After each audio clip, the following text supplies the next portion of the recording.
Sebenarnya pemilu ini kan pesta demokrasi yang memang dilaksanakan 5 tahun sekali. Dalam arti ya kita akan terus melakukan pemilu. Ya, Tapi kenapa nih? di tahun ini nampaknya juga terus diisi dengan saling sindir, saling lapor dan lain sebagainya. Tapi kita juga harus mengingatkan pemirsa, yuk sama-sama kita juga tetap menjaga marwah pemilu agar pesta demokrasi ini dapat berlangsung dengan baik. Kita akan membahas mengenai hal ini dengan beberapa narasumber yang sudah hadir di studio. Weekend mau loh mampir di. Terima kasih semuanya Bapak-bapak. Ada Bang Habibur Rahman, Wakil Ketua TKM Prabowo Gibran. Selamat pagi Bang Habib. Wakil Rakyat Jakarta Timur. Oh, bolehlah namanya. Lupa gitu mengingatkan ya. Kemudian juga ada Bang Eka Gumilar, juru bicara Timnas Amin. Selamat pagi. Halo Bang Eka, selamat pagi. Kemudian juga ada Bang Abdul Aziz Hakim, Wakil Direktur Representatif Hukum dan Advokasi TPN Ganjar Mahfud. Selamat pagi Bang Mas Aziz. Saya mau ke Bang Habib dulu. Walaupun sebenarnya banyak kita mendengar saling lapor, saling tuding, kemudian saling sindir. Tapi berangkat dari yang kasus terakhir Bang Habib, dari Bansos yang ada stiker 02, sejauh ini tanggapan dari 02 seperti apa? Apakah kita nggak tahu nih, masyarakat mungkin harus diedukasi juga. Apakah memang ini karena 02 yang menempelkan atau fitnah mungkin yang ditujukan kepada 02? Boleh diklarifikasi Bang? Ya, jadi kami sudah telusuri ya berita tersebut. Dan, tidak jelas siapa pelakunya, tidak jelas kapan dilakukannya ya. Jadi kemudian tidak jelas juga berapa banyak yang disebar. Kalau kami lihat dari media, satu-satunya sumber informasi itu dari akun Twitter yang namanya kalau nggak salah John Sitorus. Ya, makanya kami meminta kepada Bawaslu untuk panggil atau undang pengunggah akun ini, pengunggah berita ini, ya, untuk mendapatkan penjelasan. Ya, karena kalau kami mendapati dugaan pelanggaran, kami langsung melaporkan. Dan ini sudah ada komunikasi ke Bawaslu soal ini? Sudah, jelas siapa pelakunya. Misalnya terkait pengerahan ibu-ibu dan wanita di Sulawesi Utara ya untuk senam bersama ibu capres tertentu. Kami jelas tanggalnya tanggal 15 Januari. Sebut saja capres mana Bang, nggak apa-apa Bang. Ini kan lagi sedang berproses ya. Oke. Lalu kapannya jelas, tempatnya di mana, yang diundang siapa, alat bukti awalnya apa, itu kami sampaikan. Nah, kalau kita sekarang menganalisa hanya satu foto, ya kan ya, itu kan bisa dilakukan oleh siapa saja. Ya. Bahkan kalau kita mengacu kepada Perbawaslu 7 tahun 2022, itu kan ada 2 kategori, temuan atau laporan. Ini bahkan belum bisa memenuhi unsur temuan. Saya koordinasi ke kawan-kawan Bawaslu. Saya minta tolong agar segera ditindaklanjuti lah. Apa yang ditindaklanjuti karena belum ada laporan. Ya. Dan infonya hanya dari situ saja. Ya udah, satu-satunya jalan menurut saya adalah diundanglah si pengunggah ini, John Sitorus nih. Nah, kami tunggu ya. Kalau sampai misalnya nanti ada pihak-pihak yang melaporkan dengan menuduh kami sebagai pelaku, tentu dalam konteks hukum kami mencadangkan hak kami untuk menuntut orang yang memfitnah kami. Karena kami adalah paslon yang mengedepankan integritas. Karena dengan hal ini seperti ini 02 yang dirugikan berarti ya? Ya pasti. Ya, sejauh ini kan ada masukan dari masyarakat kepada kami. Kemarin saya nongkrong di Pasar Beli di Jakarta Timur. Pak, itu kan bisa-bisanya orang yang ingin menyudutkan kita ketika elektabilitas Pak Prabowo Gibran meroket. Artinya menuduh salah satu paslon lain dong. Ini masukan dari masyarakat, saya sampaikan, gitu kan. Saya tentu akan katakan kita nggak boleh menuduh, ya. Tetapi kita minta ini diproses saja secara hukum. Tapi sudah ada undangan untuk oknum yang menyebarkan? Nah itu kita tanyakan ke Bawaslu. Makanya saya kalau boleh nih, teman-teman, Mbak Ratih ya. Hal seperti ini diundang juga Bawaslu, penting ya kan, biar mereka nggak menang-menang baik gitu kan. Hadir memberikan penjelasan. Coba cek, saya cek ke seluruh TKD kami, seluruh provinsi, seluruh Indonesia. Ada nggak laporan terhadap kita? Nggak ada gitu loh, belum ada gitu loh. Oke, sampai di sana dulu. Saya langsung mau ke Bang Eka deh, mau di sebelahnya Bang Habib gitu ya. Bang, tadi sampaikan ini jangan-jangan ada upaya nih kemudian ya, kekhawatiran karena elektabilitas Prabowo Gibran nih nampaknya makin tinggi, bahkan bisa mungkin sekali putaran maksudnya gitu loh. Betul demikian? Sebenarnya gini Mbak, kita ini kan sedang berharap ya proses demokrasi ini menghasilkan nanti pemimpin yang punya jiwa negarawan. Negarawan itu tentu memiliki sifat minimal, itu ada rasa malu, ada tahu diri, dan menjaga kehormatan, takut sama Tuhannya. Karena bahaya juga kalau calon pemimpin nggak takut sama Tuhannya, pelanggaran-pelanggaran yang sifatnya dibuat oleh manusia apalagi. Maksudnya apa nih Bang? Ya artinya begini, dalam proses demokrasi ini tentu kita berharap sama-sama baik Bawaslu, KPU, dan semua masyarakat kita mengawal. Proses ini harus melahirkan pemimpin yang baik dengan cara yang baik. Nah, dan kita sepakati pemimpin yang baik tentu mempunyai jiwa negarawan, tidak hanya politikus. Indonesia saat ini sangat surplus politikus. Kita sepakat semua soal itu. Ya, tapi defisit soal negarawan itu. Nah, artinya orang-orang baik kita sebagai tim sukses ketika melakukan upaya-upaya yang sifatnya mencederai, ya kan, menyurangi dan sebagainya, harusnya kita sama-sama menahan diri, ya kan. Dan terkait temuan dengan bansos yang ada saat ini, kita sepakat dengan Pak Habibur Rahman, sebaiknya itu diungkap, Bawaslu kemudian juga memanggil supaya ini menjadi jelas. Tetapi jangan juga terkesan publik menyimpulkan ini disamarkan. Karena banyak juga temuan-temuan dan faktanya di berita-berita kita bisa lihat seperti misalkan menteri yang ikut kampanye ya kan membagikan bansos seperti Pak Zulkifli Hasan. Kemudian juga diikuti Pak Jokowi sendiri membagikan bansos, kemudian terlihat di belakang waktu di Serang ya ada Prabowo Gibran balihonya ya, walaupun itu sudah dibantah karena kebetulan dan sebagainya. Iya, betul. Tetapi ini yang saya maksud, jangan sampai seolah disamarkan. Faktanya bahwa saat ini bansos-bansos itu disalurkan dan publik membuat opini bahwa itu memang disalurkan dari paslon melalui sudah paslon. ada pemerintah itu Bang. Betul. Sebenarnya ini kalau memang mau fair, harusnya memang pemerintah kan ada badan. Ada Badan Pangan Nasional, ya, ada Badan Independen Distribusi Pangan. Tidak harus Jokowi langsung. Tidak harus melalui Jokowi. Tapi tidak sekali kok Pak Jokowi juga memberikan bansos kepada masyarakat selama di era kepemimpinan beliau. Ya artinya kita sepakat, misalkan seperti yang Pak Anies lakukan ketika di DKI, Pak Anies lakukan penyebaran bansos itu dengan mencantumkan di dalam bansosnya bukan fotonya gubernur, bukan foto ini, tetapi ditulis di situ adalah dibiayai oleh APBD. Jadi Anda melihat ada unsur dipolitisasi untuk bansos kali ini atau gimana? Saya melihat itu. Oke. Saya melihat itu. Singkat Bang. Ya, sebelum nanti ke yang namanya Pak Jokowi itu kan belusukan, itu kan bukan ketika menjelang pemilu.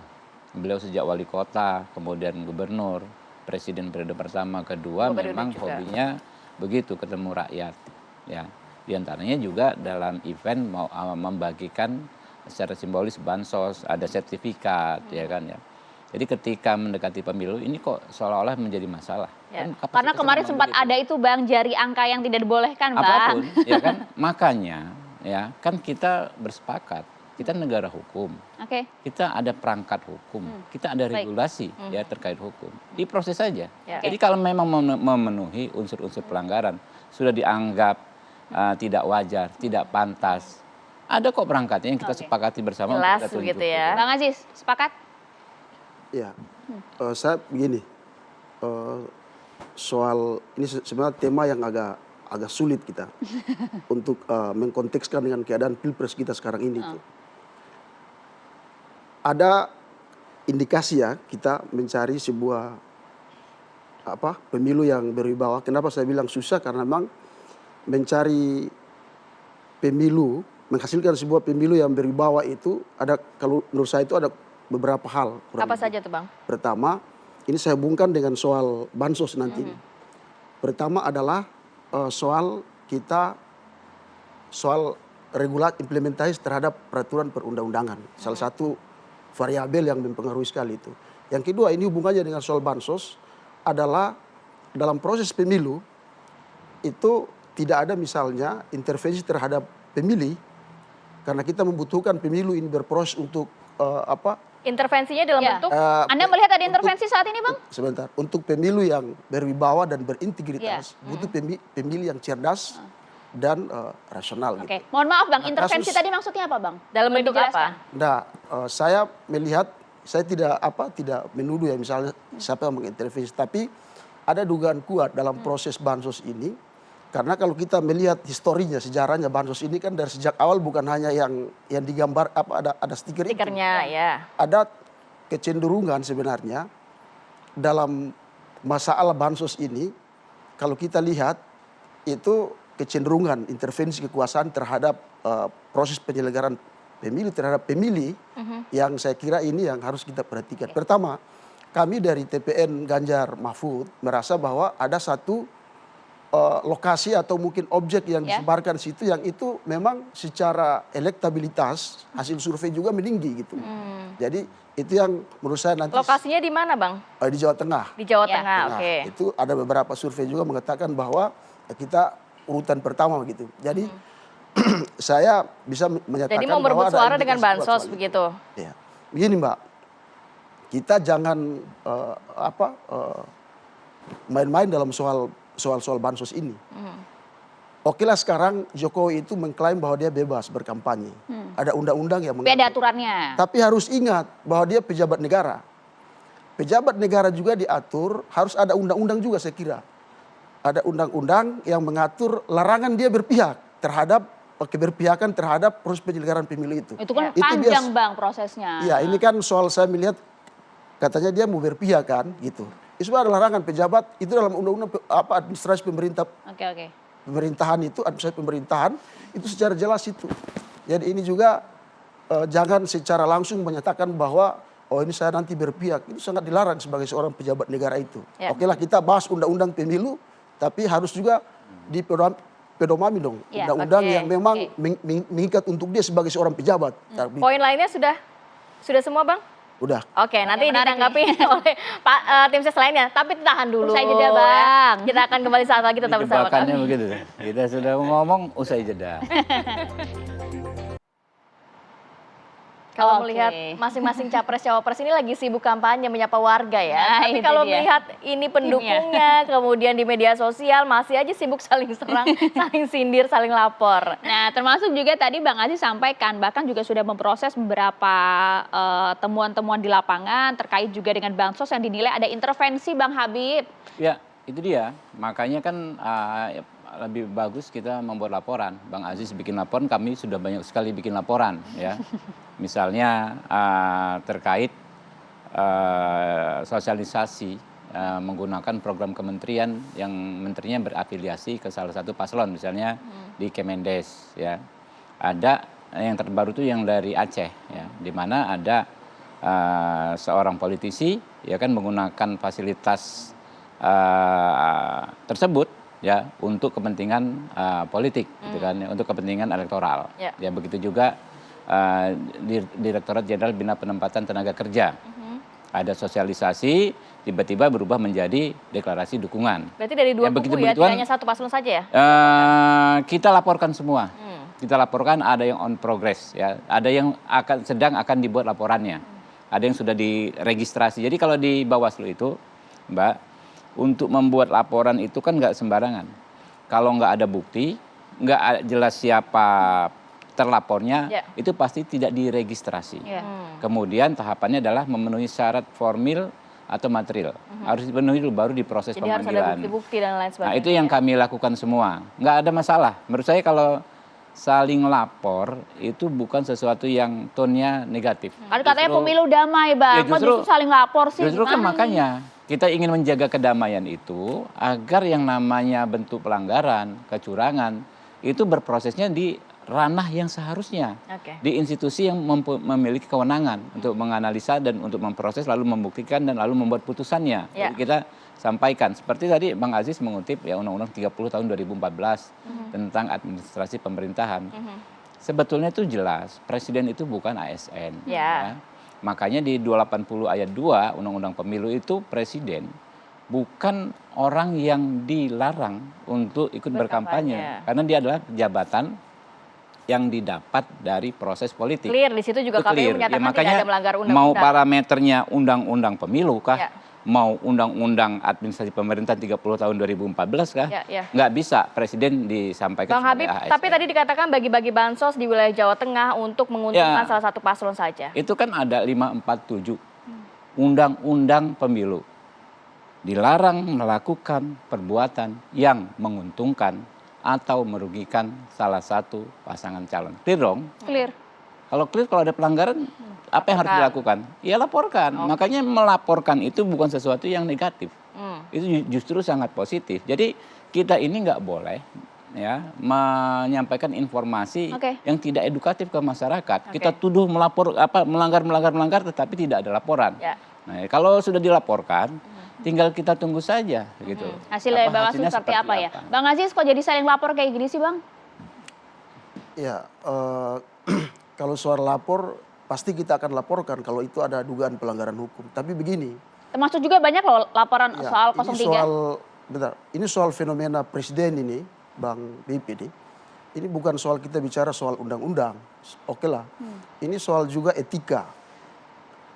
Bang Habib juga harus tahu bahwa kita di negara ini ada satu ketentuan yang lebih tinggi dari undang-undang, namanya TAP MPR nomor 6 tahun 2021 tentang etika kehidupan berbangsa dan bernegara. Nah, kalau kita bicara soal konteks pilpres yang berwibawa, yang berintegritas, ada beberapa indikasi atau indikator variabel yang mengukur tentang wibawa atau tidaknya sebuah pemilu itu. Tadi tentang pertama soal implementasi undang-undang, kedua soal pemilih yang cerdas, ketiga soal penyelenggara yang berintegritas, beretika misalnya, KPU, Bawaslu, DKPP, mungkin Mahkamah Konstitusi. Yang terakhir itu adalah soal pasangan calon. Itu ukuran yang saya baca dalam referensi standar tentang bagaimana pemilu yang berintegritas. Nah, kita memberikan bagaimana kalau soal, tadi disinggung soal edukasi. Bagaimana kemudian Jokowi misalnya sebagai presiden yang hari ini kalau misalnya dia tidak punya kepentingan keluarga, di situ kan sekarang kan ada anak yang jadi masalah itu. Ada Gibran di situ. Saya tidak melihat soal ini intervensi atau tidak, tapi dalam etika berbangsa. Kalau dalam TAP MPR itu jelas. Etikanya yang disoroti. TAP MPR itu jelas, Mbak. Ada namanya pokok-pokok etika berbangsa dan bernegara. Diatur secara detail tentang bagaimana etika kita bersosial, bagaimana etika kita secara politik pemerintahan. Justru dalam TAP MPR itu diatur secara spesifik. Seorang pejabat negara misalnya, presiden, sebagai warga negara juga misalnya, kalau dia memimpin, lalu dia tidak mempertanggungjawabkan kewajiban-kewajiban dia, tugas-tugas dia, itu di TAP MPR itu diatur, dia harus undur diri. Itu jelas spesifik itu. Jadi, tapi kan kemarin kalau soal undang-undang administrasi pemerintahan, saya melihat di situ bukan soal kemudian ini presiden tidak terkena atau KPU mengatakan tidak terkena, tapi perilaku. Karena ini kan saya kira kalau bisa presiden itu menahan diri. Mungkin kita lebih agak jauh kalau bilang isu soal pemakzulan. Baik, sebelum ke kan ini kan tanggapan biar nyambung. Nanti Mas Eka ya. Jadi gini. Singkat saja sebelum soal etika ya. Tentu kita menjunjung tinggi etika. Tapi apakah versi kita sama soal etika? Kalau menurut kami tindakan membangun narasi bahwa terjadi kecurangan tanpa adanya bukti ya. Tindakan membangun menyampaikan informasi yang tidak benar itu juga justru sangat tidak beretika, ya kan? Jadi ukurannya apa? Misalnya tindakan paling tidak etis adalah menjudgment orang tidak beretika. Tindakan paling tidak etis adalah menjudgment orang tidak beretika dengan standar dan kepentingan kita sendiri. Jadi kalau misalnya kita ini kompetisi, wajar dong. Apa yang menurut kami pas, menurut paslon lain tentu tidak pas. Apa yang menurut saya benar, menurut paslon lain tidak benar. Jadi nggak bisa, makanya dalam konteks etika pun, apakah bisa sama? Subjektif, Bang. Makanya pasti subjektif dong. Supaya nggak subjektif apa?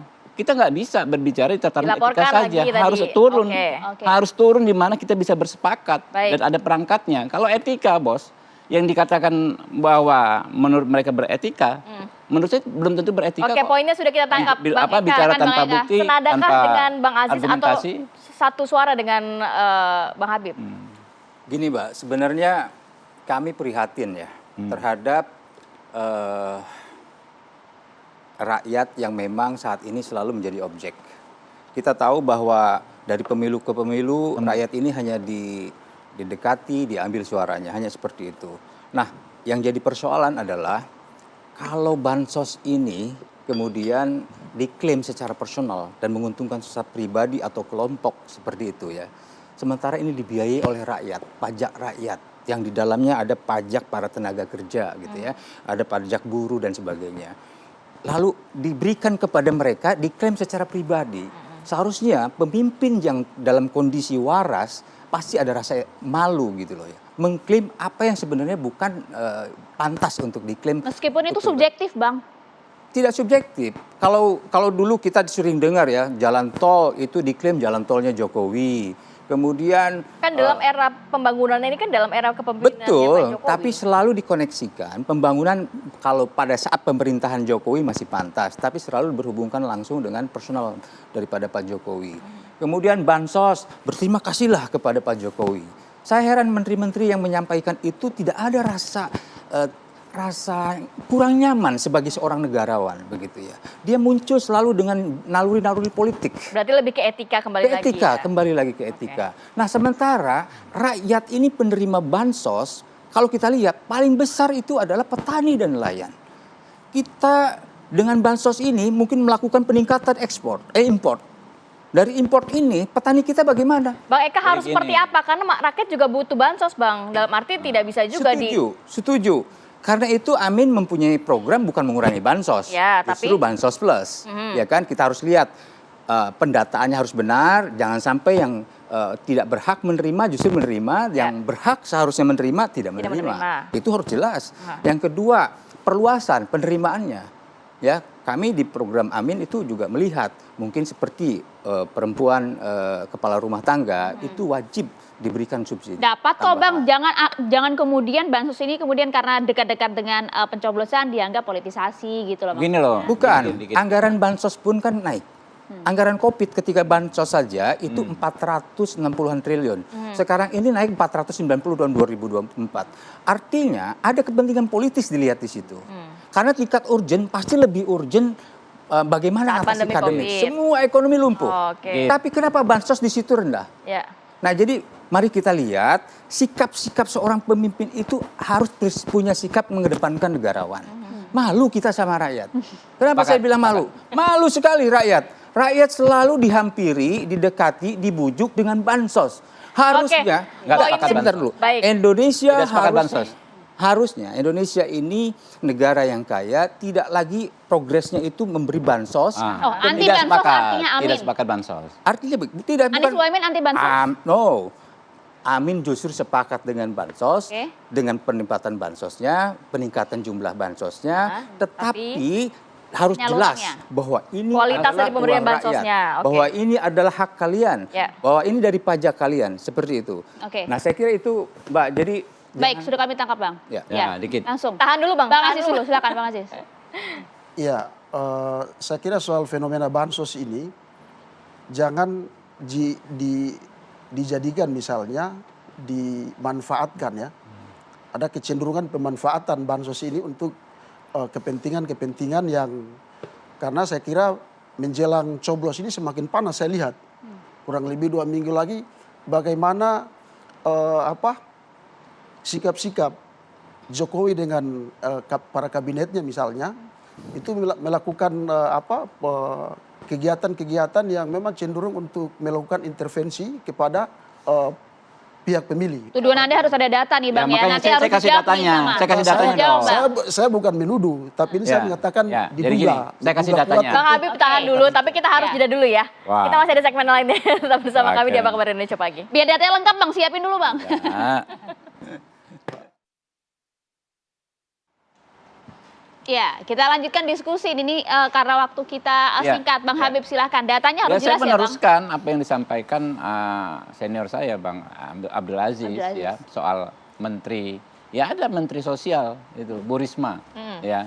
Itu kita juga laporkan. Nah, ada laporan, ada masalah ketika pertemuan SDM PKH, program Keluarga Harapan, ya kan. Nah, inilah yang ada pose 3 jari dan lain sebagainya. Itu kan program yang dibiayai oleh pemerintah, gitu loh. Oke. Kok bisa ada pose 3 jari? Nah, itu kami sampaikan. Jadi kalau tadi dikatakan lewat menterinya, ya kan, bansos ini bisa dikapitalisasi secara politik, ya kurang lebih dugaan. Ini kita ngomong dugaan ya. Jadi dari pagi ke masing-masing pagi pihak ini juga dugaan. saling menduga. Dan Klaim. Ya makanya klaim. sikap kenegarawan itu penting. Ya, saya sangat sepakat dengan senior saya Pak Eka Gumilar ya. Sikap kenegarawan penting, yaitu tidak melakukan apa yang namanya abuse of power. Tapi di sisi lain ada juga sikap kenegarawan yang penting. Tidak menuduh tanpa bukti, tidak membangun hoax, ya tidak Kalau udah ada laporan pasti ada orkestrasi bukti fitnah. dong. Yang nggak sesuai Kalau bukti ada yang laporan mana, pasti Bang? ada bukti. Loh, Yang nggak sesuai ya yang apapun mana? penggunaan Coba kita kekuasaan bedah. enggak ada laporan kan belum tentu terbukti dong. Ada laporan kan lalu diverifikasi formil material, diregistrasi, diperiksa baru terbukti atau Yang tidak. nggak sesuai yang mana? Iya banyak. Coba Contoh salah ya, satu, makanya Bang saya Rofi. nanya, saya nanya. Tuduhan misalnya ya kan kami menggunakan bansos untuk kepentingan politik yang mana? Oke. Laporkan gitu loh. Nah, ini menurut kami tidak sesuai. Oke, langsung jadi jawab, Bang. Nggak ada intervensi saya- itu, buktinya apa? Ya, saya bukan tidak setuju dengan narasi-narasi. Langsung kalau saja ada Bang, masalah, buktinya apa? Kan ini sedang diproses ya laporannya. Ya, soal buktinya bansos. pembuktian kan nanti di Bawaslu kan kita. Soal, Yang Anda punya untuk dilaporkan ke Bawaslu?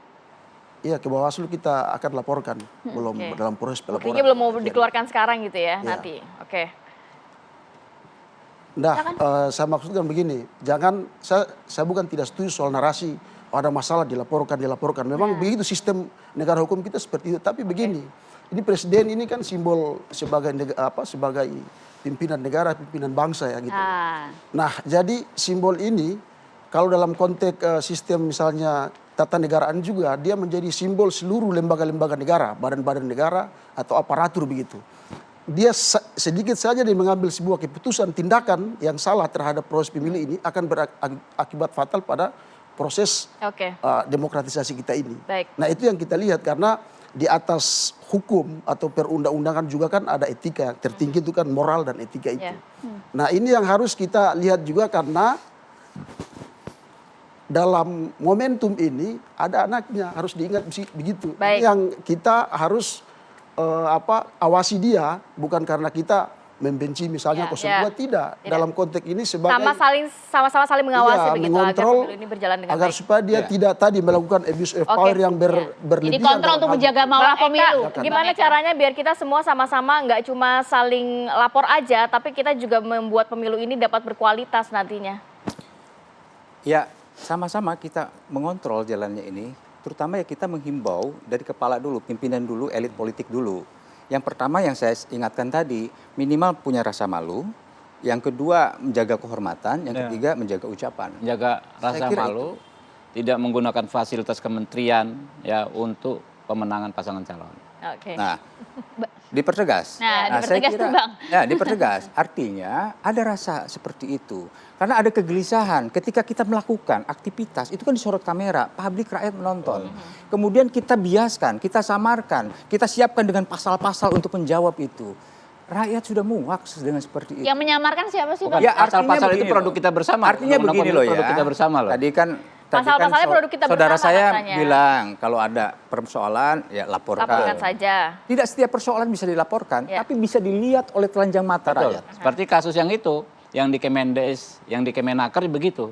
Tidak semua bisa dilaporkan, tapi masyarakat dilihat. mengeluhkan gitu loh. Oke. Ini kan Artinya begini, kalau dibicara kementerian justru yang terkini, ya kan, kalau dipakai pertemuan, ya para influencer dan sebagainya, justru itu harus dibedah, ya kan? Kalau harus Semua dibedah. semua dibedah. Nah, saya setuju dengan Pak Habibur Rahman. Saya tadi diam-diam mengutip, beliau ini justru punya pandangan yang lebih kritis, jauh. Soal apa itu? Nah, misalkan di dalam tweetnya nih beliau mengatakan kalau jalan tol saja disebut jalan tol Jokowi, boleh nggak kita sebut kenaikan Itu harga tweet listrik kapan, dan baru lain-lain? apa?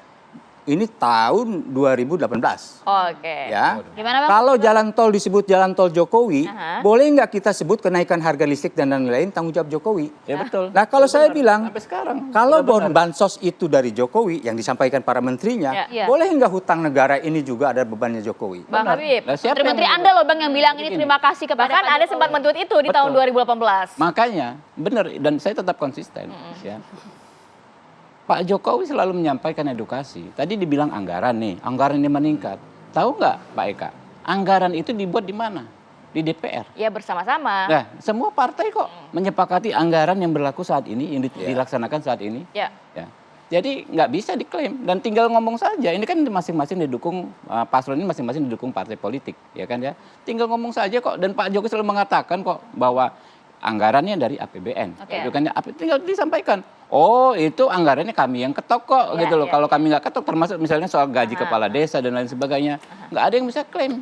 Seperti tweet saya persis 2018 sampai sekarang tetap saya sikap saya seperti itu. Jadi kalau tadi katakan bansos Pak Jokowi, utang-utangnya bisa disebut juga utang Pak Jokowi gitu?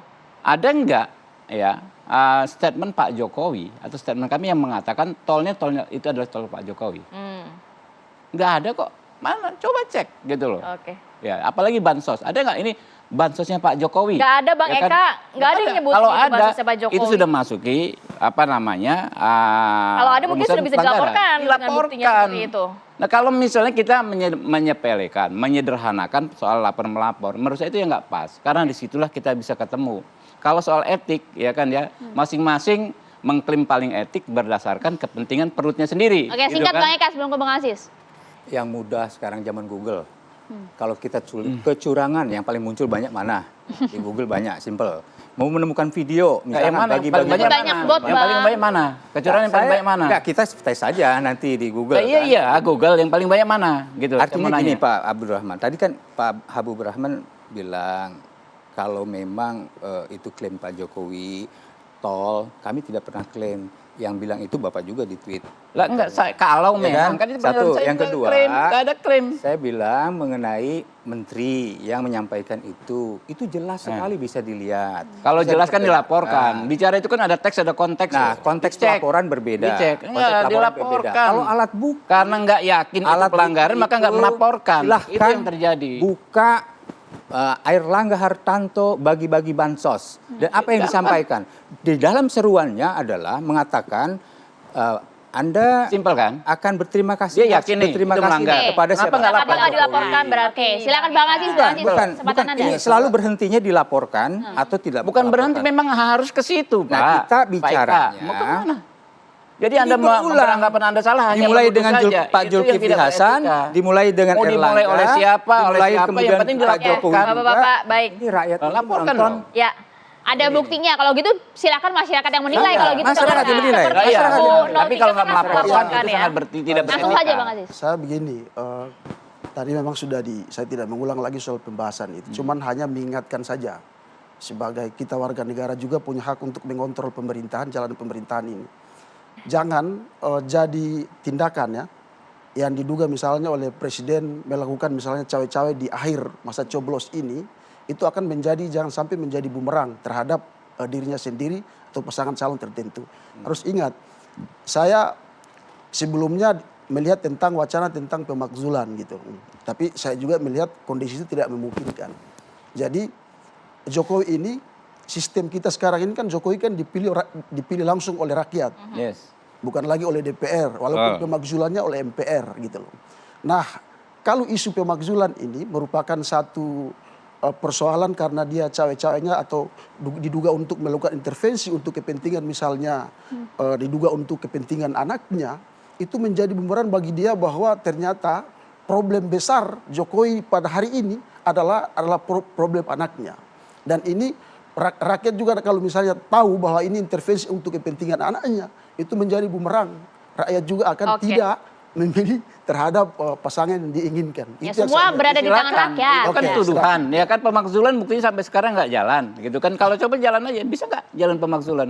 Soal yang kemarin Pak Masinton itu dulu yang mau ke MK itu hak angket misalnya, sampai sekarang setahu saya yang tanda tangan baru Pak Masinton sendiri kok. Dia datang ke kawan-kawan, ini apa kau bawa sesuatu yang sangat aneh, tidak masuk akal. Nggak ada. Jadi saya pikir saya bukan soal pemakzulan. Sebenarnya Bapak kita menghadirkan Anda di sini juga untuk kepercayaan rakyat kepada Pak Jokowi itu tinggi banget. Jadi tindakan mengusung isu pemakzulan juga diolah oleh Pak Cawapresnya ya, dengan mengundang orang tersebut menerima lalu berbicara soal pemakzulan sebagai Menko Polhukam. Justru menurut saya akan mendapat kecaman dari rakyat. Kita nggak bahas itu sebenarnya. Saya bukan soal kalau pemakzulan, saya termasuk orang yang mungkin tidak begitu meyakini dengan dinamika politik di parlemen gitu.